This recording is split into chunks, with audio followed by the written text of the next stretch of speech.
Greetings, dear subscribers and casual listeners of my channel.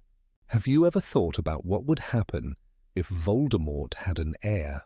What if the Dark Lord and his most devoted follower, Bellatrix Lestrange, secretly had a child, a sorceress as ruthless and powerful as them both? In today's video, you will find out the shocking truth about Delphi, Voldemort's hidden daughter, and the last hope of the Dark Lord's legacy. Voldemort and Bellatrix were two of the most feared figures in the entire Harry Potter saga. He was the Dark Lord, a ruthless tyrant obsessed with blood purity and willing to sacrifice anyone to achieve his vision of a wizard-dominated world. She was his most loyal Death Eater, standing by him even when others abandoned him, carrying out his cruelest orders without question. But in the midst of war and chaos, they did something no one expected. They had a child.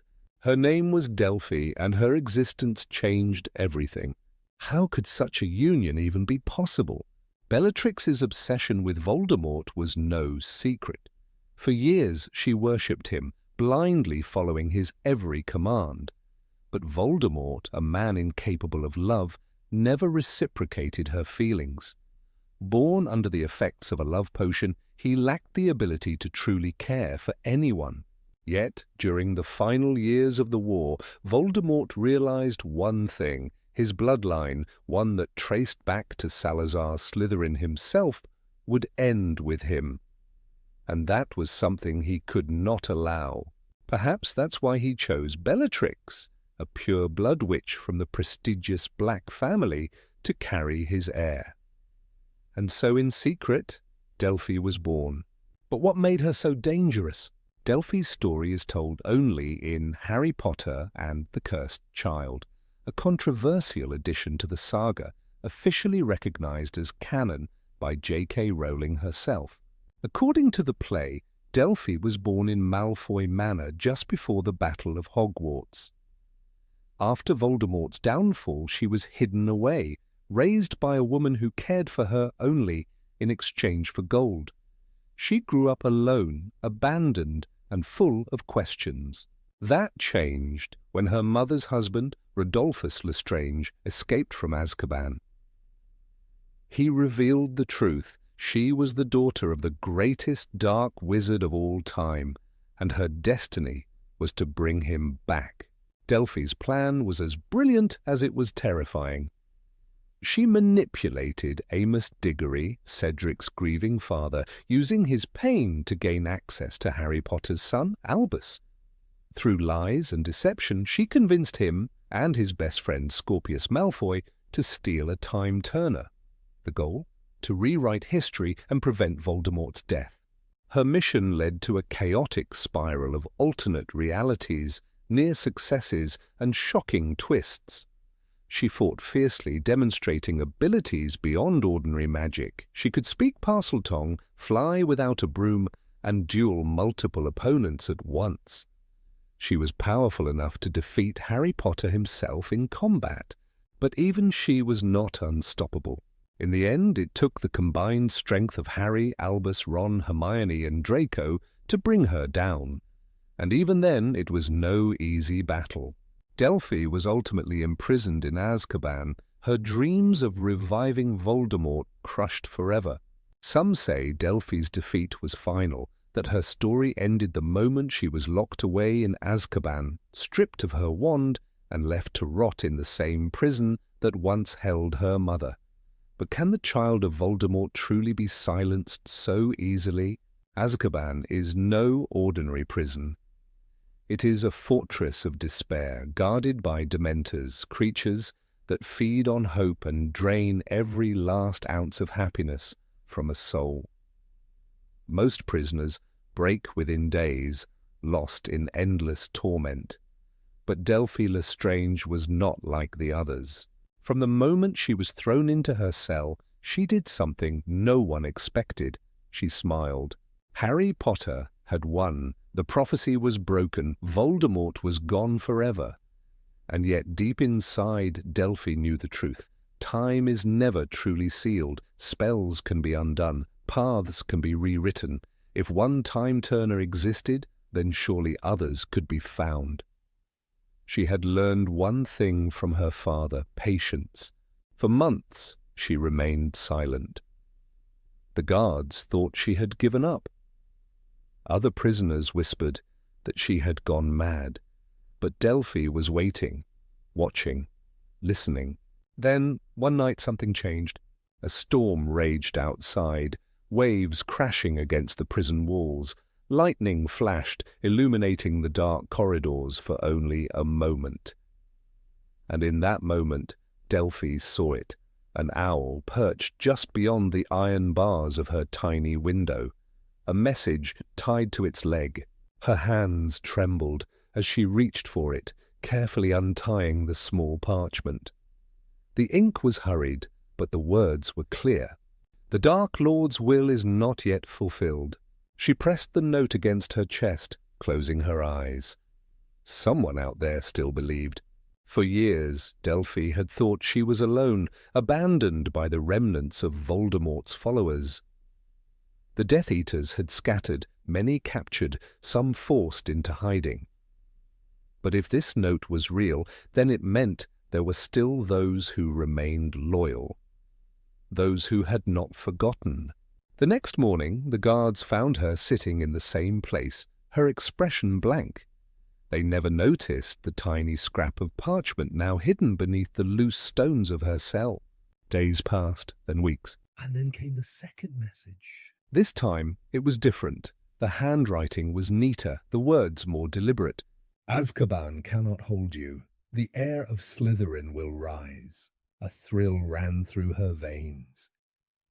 She read the note again and again, memorizing every curve of ink. Escape. The word itself had seemed impossible. No one had broken out of Azkaban without help.